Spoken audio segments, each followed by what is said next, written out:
हिंदी साहित्य सागर चैनल में आप सबका स्वागत है। मेरा नाम जंगीर सिंह है।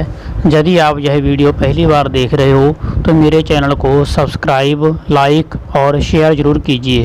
हम करने वाले हैं सेनापति के द्वारा रचित छंद, कवित्त, उनकी व्याख्या। सबसे पहले प्रसंग करेंगे जो सभी छंदों के में एक ही रहेगा।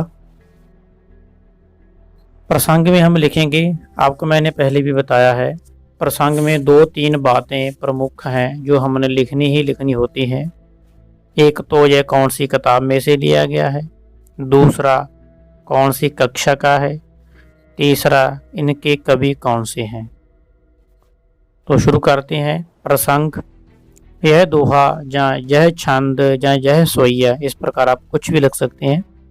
हमारी पाठ्य पुस्तक BA सेकंड सेमेस्टर 3 की किताब रीति सौरभ में से सेनापति के द्वारा रचित लिखा गया है या रचा गया है।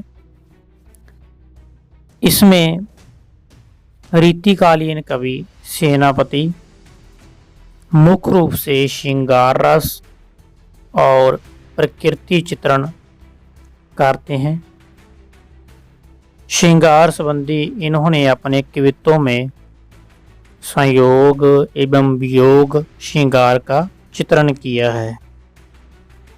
साथ ही इन्होंने श्लेष अलंकार का प्रयोग करते हुए घनश्याम शब्द के 2 अर्थ, श्री कृष्ण जी और बादल अर्थ को प्रस्तुत करने की कोशिश की है।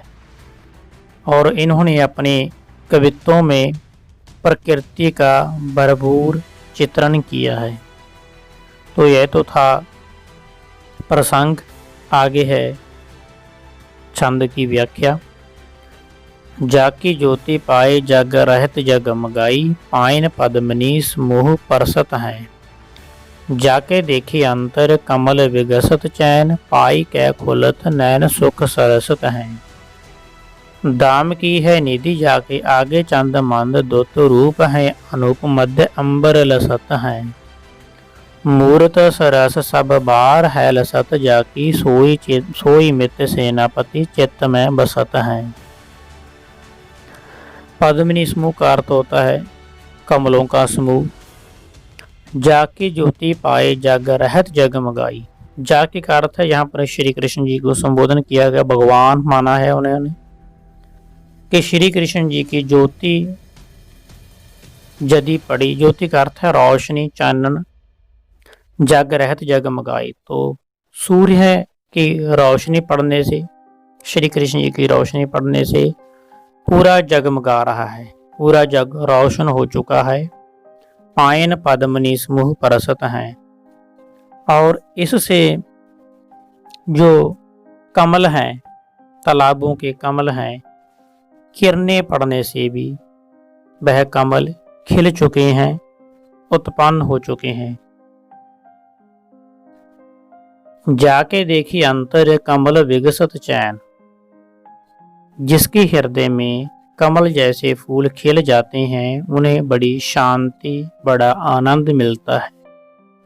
पाई कै खुलत नैन सुख सरसत हैं, और उन जीवों को, उन प्राणियों को सूर्य की किरण मिलने से, अर्थात भगवान की कृपा होने से, श्री कृष्ण जी की कृपा होने से उन जीव प्राणियों की आंखें खुल जाती हैं और सुख सुंदरता उसमें व्यक्त होने लग जाती है। दाम की है निधि जाके आगे चंद मंद दुत, उसकी रोशनी से, अर्थात सूर्य की किरणों से, सूर्य की रोशनी से चंद्रमा की जो चमक है वो भी मध्य पड़ जाती है, कम हो जाती है। चंद मंद दुत, मंद का अर्थ होता है मध्य पड़ना, कम हो जाना। रूप है अनूप मध्य अंबर लसत हैं, चंद्रमा की रोशनी कम होने के बाद सूर्य और उसकी किरणों का जो अनूठा रूप है वो हमें दिखाई देता है। मूरत सरस सब बार लैलसत जाकी सोई मित सेनापति चित्त में बसत हैं। तो सेनापति कवि जी कहते हैं कि जिसका मित्र सूर्य हो अर्थात श्री कृष्ण जी हो, उसकी हमेशा ही शोभा रहती है। मूरत सरस सब बार है लसत जाकी सोई मित सेनापति चित्त में बसत है। तो ऐसा मित्र हमारे हृदय में बस जाता है जिसकी रोशनी से पूरा संसार पूरा जगत जगमगाता है। दूसरा है अखियां सिराती ताप छाती की बुझाती रोम, रोम सरसाती तन सरस परसती, रावरी अधीन तुम बिन यति दीनहीन, दीन हम नीरहीन मीन जिस काहे कौ तरसते, सेनापति जीवन आधार निर्धार तुम, जहाँ को डरत तहाँ टूटत अरसते, उन उन गर्ज गर्ज आए घन श्याम, हवै कै बरसाऊं एक बार तो बरसते। अखियां सिराती तब छाती की बुझाती रोम। यहाँ पर कवि ने यह कहने की कोशिश की है कि यदि श्री कृष्ण के दर्शन हो जाते हैं, हमारी आंखों के सामने श्री कृष्ण आते हैं, तो हमारी अखियां हमारी हृदय की तपत ठंडी हो जाती है। यहाँ पर दो अर्थ हैं, एक तो श्री कृष्ण के बारे में है, दूसरा जो बादल होते हैं, बादल बरसते हैं तो उनसे भी हमारे हृदय को, तपते हृदय को शांति मिलती है, ठंडक मिलती है। तो पहले हम श्री कृष्ण का अर्थ जो मान्य है उसे पढ़ेंगे। रोम सरसाती तान सरस परसते। उनका कहना है कि उनके दर्शन से, अखियों से, उनके दर्शन से हमारी जो छाती है तप रही है वो ठंडी हो जाती है। दूसरा, उनके स्पर्श मात्र से ही हमारे शरीर के रोम रोम में प्रेम झलकने लग जाता है। रोम सरसाती, उनका जो रोम है, सरसाती का अर्थ होता है आनंद, सरस का अर्थ आनंद, सरस आनंद, रस, रस से युक्त। रोम सरसाती तन सरस परसते, उनका जो तन है, उनका जो मन है, उनका रोम रोम उस रस से भर जाता है। रावरी अधीन तुम बिन अति दीन हम, नीरहीन मीन जिम काहे को तरसते। रावरी का जो अर्थ है वो है आपके, नीर का अर्थ होता है जल, रावरी अधीन तुम बिन अति ही दीन हम, नीरहीन मीन जिम काहे को तरसते। उनका मानना है, लेखक का मानना है कि जब हम प्रेम करते हैं, श्री कृष्ण के प्रेम के वश में हो जाते हैं, तो वियोग से असहाय निकलती है।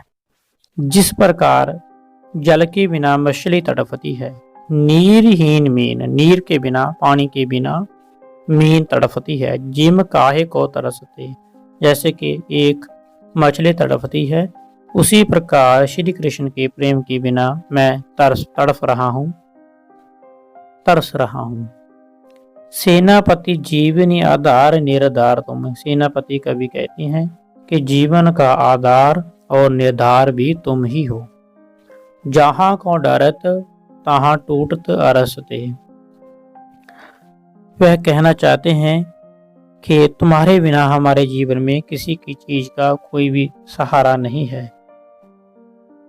तुम्हें प्राप्त करके ही हमें यह लगता है कि हमने स्वर्ग प्राप्त कर लिया है, आसमान को प्राप्त कर लिया। अर्थ का अर्थ होता है आसमान, भगवान।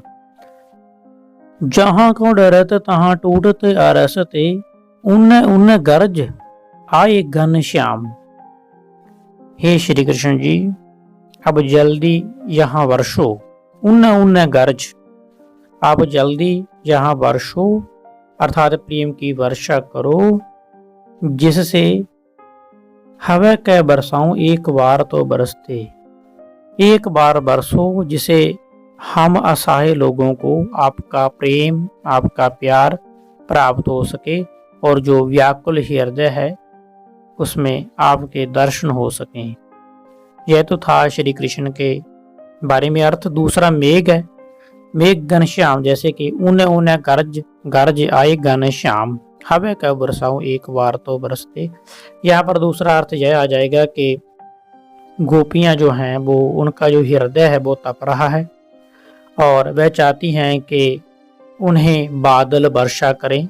बादल के वर्षा करने से उनके जो हृदय को ठंडक मिलेगी, आराम मिलेगा, आनंद मिलेगा, उनका जो रोम रोम है वह खिल जाएगा। और वह इस प्रकार तड़फ रही हैं जिस प्रकार बिना पानी के, बिना नींद से मछलियां तड़फ रही होती हैं। तो वह बार बार बेनती करती हैं, निवेदन करती हैं कि जल्दी आकाश में से जो बादल खिले हुए हैं, हे बादलों वर्षो, और थोड़ा चाहे थोड़ा वर्षो लेकिन वर्षो, जिसके कारण उनके हृदय को ठंडक मिल सके, उनके धरती रूपी हृदय की प्यास है जो वह बुझ सके। कालिंदी की दार निर्दार है आधार गन। कालिंदी का अर्थ होता है जमुना नदी। कालिंदी की दार निर्दार है आधार गन, अली के दारत जा निकाय की नलेस हैं। जीते अहराज खंड डारे हैं सिखह गन, इंद्र नीर कीरत कराई नाहे एहसा है। एडन लगत सेना है के हर्ष कर, देखत हरत रतिकंत के कलेश हैं।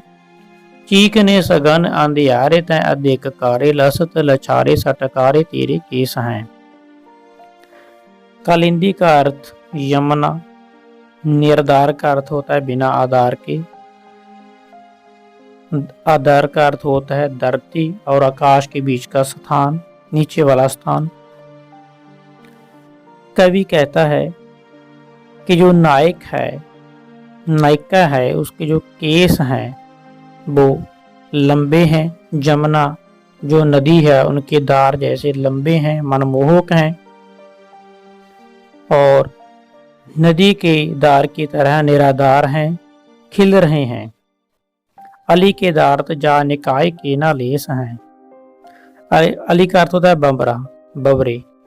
जिस प्रकार बबरे हैं उसी प्रकार उनके केस हैं जो बड़े लंबे लंबे हैं।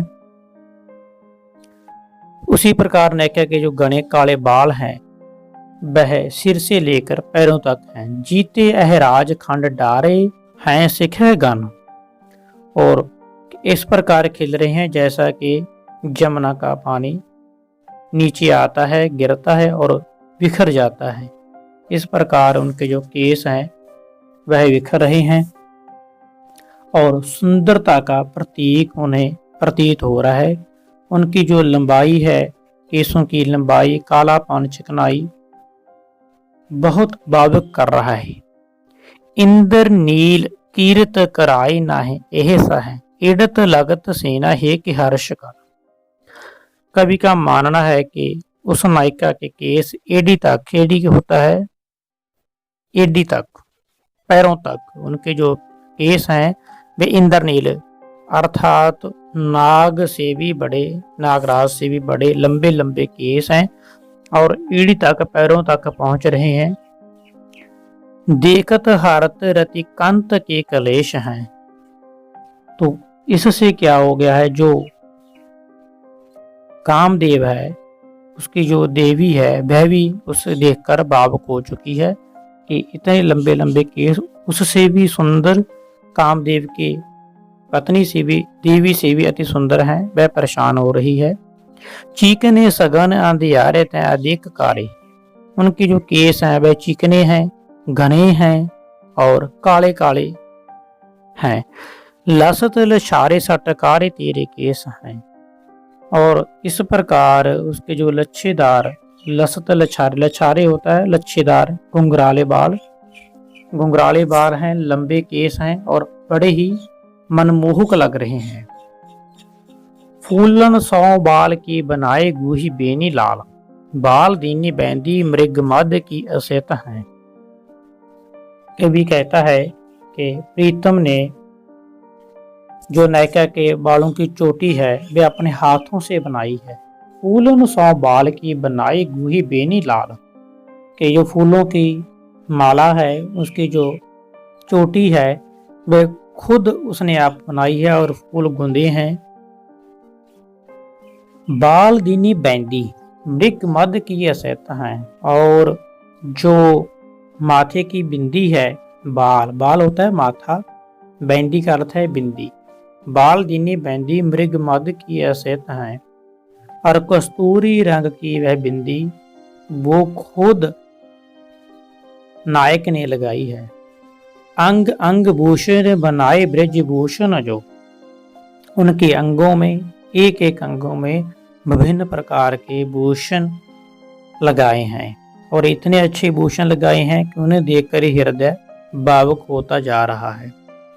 बीरो निज करके खवाई अति हित, और अपने ही हाथों से उन्होंने पान, बीरो पान का बंडल, बीरो निज करके खवाई अति हित, और पान का जो बंडल है, जहाँ पान है, वह खुद नायक ने अपने हाथों से उन्हें खिलाने की कोशिश की है। खवे का रस बस जब दीवे को महावर के, और उसके जो स्वामी हैं, उनके जो पति हैं, उनके जो नायक हैं, वे अपने हाथों से, महावर का अर्थ होता है गहरा लाल रंग लगाना, पैरों में लगाने की वह कोशिश करते हैं। सेनापति श्याम गहे चरण ललित हैं, सेनापति कवि कहते हैं कि उनके चरणों को छूने की कोशिश की है, कमल चरणों को छूने की उन्होंने कोशिश की है। चूम हाथ नाथ की लगाई रही आंखन सौ, कहीं प्राणपत यह अति अनुचित है। लेकिन नायिका, उसकी पत्नी, वह कहती है कि यह अनुचित नहीं, आप मेरे पैरों को हाथ मत लगाइए। वह हाथ उनकी चूमती है। चूम हाथ नाथ के, नाथ होता है पति, वह अपने पति के हाथ को चूमती है। लगाई रही आंखन सो, अपनी अखियों के साथ लगाती है, आंखों के लगाती है उनके हाथ।